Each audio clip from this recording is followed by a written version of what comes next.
Hello दोस्तों, स्वागत है आपका हमारे channel the clinic club Hindi में। आज हम बात करेंगे वेंटिलेटर मोड्स और सेटिंग्स के बारे में। ये टॉपिक बहुत इंपॉर्टेंट है, खासकर आईसीयू में काम करने वालों के लिए या जो लोग मेडिकल फील्ड से कनेक्टेड है। मैं आपको सिंपल वर्ड्स में और आसान भाषा में समझाऊंगा, जैसे एक डॉक्टर अपने पेशेंट्स या जूनियर्स को समझाता है, एक्सप्लेन करता है। हम स्टेप बाय स्टेप कवर करेंगे सब कुछ और थोड़ा क्रिएटिव बनाएंगे स्टोरी जैसे, ताकि आप बोर ना हो। इमेजिन करो आप एक आईसीयू डॉक्टर हो और एक पेशेंट आता है ब्रीदिंग प्रॉब्लम लेके। कैसे हैंडल करोगे? चलो शुरू करते हैं। पहले बेसिक टर्म समझते हैं। वेंटिलेटर एक मशीन है जो पेशेंट की सांस को कंट्रोल करती है जब वो खुद से सांस नहीं ले पाता। इसके मोड्स और सेटिंग्स को सही से जानना जरूरी है, वरना कॉम्प्लिकेशंस हो सकते हैं। चलो डेफिनेशंस देखते हैं। Number 1, FiO2। ये फ्रैक्शनल इंस्पायर्ड ऑक्सीजन है, मतलब इंस्पायर्ड एयर में ऑक्सीजन की परसेंटेज नॉर्मल एयर में 21% होता है। वेंटिलेटर पे हम इसे 100% तक बढ़ा सकते हैं अगर पेशेंट को ज्यादा ऑक्सीजन चाहिए। नंबर 2, टीवी या टाइडल वॉल्यूम। ये हर सांस में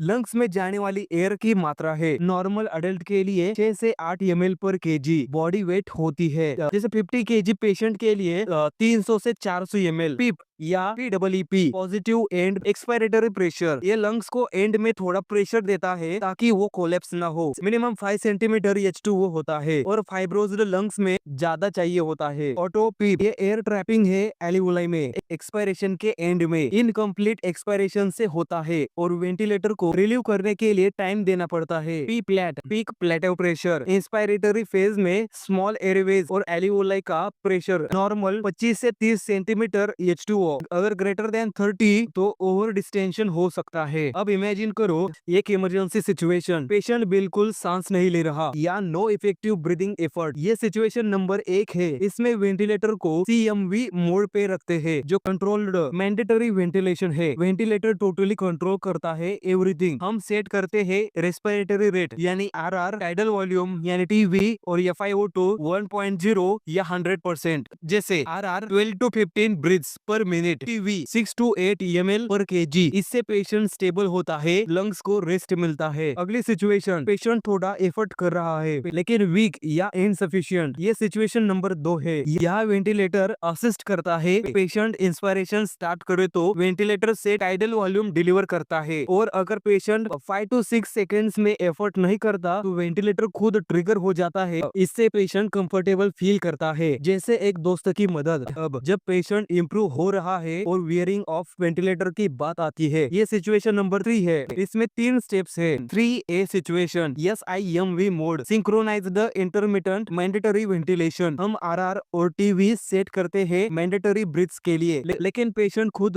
ब्रीथ ले तो वेंटिलेटर सपोर्ट देता है टाइम इंटरवल के साथ, जैसे पेशेंट को ट्रेनिंग देना साइकिलिंग पे, पहले सपोर्ट व्हील के साथ। 3B situation, PSV mode, pressure support ventilation. ये वेयरिंग के लिए बेस्ट है। पेशेंट ब्रीथ ट्रिगर करता है, वेंटिलेटर प्रेशर सपोर्ट देता है इंस्पायरेटरी फ्लो के लिए। वेंटिलेटर साइकिल नहीं ट्रिगर करता, सिर्फ असिस्ट वीक एफर्ट्स को, जैसे पेशेंट को थोड़ा पुश देना अपहिल पे। 3C situation, SBT, spontaneous breathing trial, ventilator disconnect, सिर्फ ऑक्सीजन TP से। ट्रायल 30 से 120 मिनट्स तक। मॉनिटर SpO2, अगर ग्रेटर देन 95% मेंटेन नहीं तो वापस कनेक्ट, अगर सक्सेस तो एक्सट्यूबेट करो। वियरिंग के दौरान क्या ऑब्जर्व करना? नंबर 1, सिक्रेशन, सक्शन करो हर 2 घंटे में या SOS। Number 2, humidifier, oxygen supply check करो रिपीटेडली। नंबर 3, SpO2 वॉच करो, ग्रेटर देन 95% होना चाहिए। अब अलार्म्स और चेक्स, प्लेटो प्रेशर चेक करो हर 4 घंटे में और हर चेंज के टाइम। हाई प्रेशर अलार्म अगर tube kink, bronchospasm, endotracheal tube displacement और किंकिंग ऑफ ट्यूब। अगर पेशेंट वेंटिलेटर से फाइटिंग कर रहा है तो नंबर 1, पीप रिड्यूस करो। नंबर 2, पेन के लिए check, pleural effusion, hypoperfusion. Number 3, sedation, midazolam या डायज़ेपाम दे सकते हो। एग्जांपल सेटिंग्स, 50 केजी पेशेंट के लिए assist control mode CMV, backup rate 12 पर minute, TV 550 ml, FiO2 1.0 is equal to 100% oxygen, P 5 centimetre H2O, IE ratio 1:2, expired 25%, pause 10% और expired 65%। Alarm set करो, जैसे peak plateau pressure 40 cm H2O, 40 centimetre H2O, trigger sensitivity 2 centimetre H2O। Commonly used settings table से देखे different conditions के लिए। Normal lung example respiratory paralysis mode CMV rate 12 पर minute, TV 8 ml पर kg, FiO2 30 to 40%, PEEP 5 पर। Snake bite GB syndrome same but DV 500 ml और 60 kg patient. Number 3 ARDS mode APRV और IRV rate 12 to 15 per minute, IE ratio 1:2 और 1.5:1, TV 6 to 8 ml पर kg, FiO2 high मतलब 50 या 100%, PEEP 5 to 7। Asthma के लिए mode ACMV rate 8 to 12 पर minute, TV 6 to 8 ml पर kg, FiO2 50%, पीप 5 पर। COPD पेशेंट के लिए सिमिलर रेट 8 to 12 पर मिनट, टीवी 6 to 8 ml पर kg, FiO2 50%, PEEP 5। Pulmonary oedema के लिए mode ACMV rate 12 to 15 per minute, TV 8 to 10 ml पर kg, FiO2 100%, पीप 10 पर। Interstitial fibrosis mode ACMV pressure rate greater than 60 per minute, IE ratio 1:1, TV 5 to 6 ml पर kg, FiO2 high, PEEP 5 to 10। अब non invasive ventilation NIV की बात। ये इंटुबेशन avoid करता है, preferred for COPD, cardiogenic pulmonary oedema, decompensated obstructive sleep apnoea, लेकिन avoid if unconscious, cooperative नहीं, vomiting, excess secretions और hypotensive. CPAP continuous positive airway pressure type 1 respiratory failure के लिए, जैसे hypoxia without hypercapnia. Examples pulmonary oedema, pneumonia, ARDS, pulmonary fibrosis. Settings start FiO2 100, PEEP 5 centimetre H2O, increase PEEP gradually to 10 till desired SpO2 reached।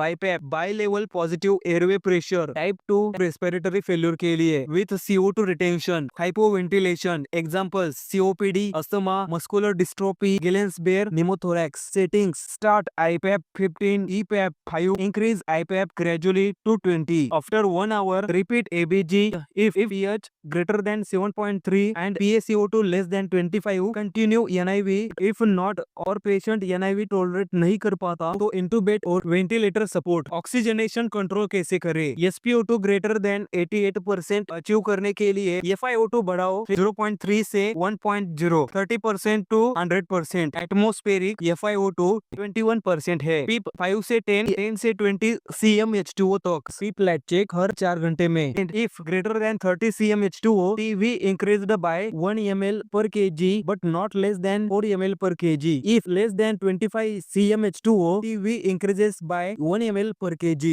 If pH less than 7.3 मतलब acidosis, RR increase till pH greater than 7.3 and PaCO2 less than 25. Injection sodium bicarbonate 7.5%, 50 to 100 ml if pH less than 7.15. Muscle relaxants intubated patients में ICU में use under intensivist depolarising suxamethonium Scoline 100 to 200 mg IV मतलब 1 to 2 mg per kg body weight. Atropine पहले दो। Bradycardia prevent, emergency intubation only, contraindicated in burns, hyperkalaemia, neuromuscular disease, non depolarising. Number 1 vecuronium 0.1 mg per kg 2 to 4 mg, duration 60 to 75 minute. Number 2 atracurium 35 to 50 mg 0.5 mg per kg, onset 3 to 5 minute, duration 60 minute, preferred if liver function compromised. Number 3 rocuronium 0.6 mg per kg for इंटुबेशन, fast onset, short duration, maintenance 0.1 to 0.2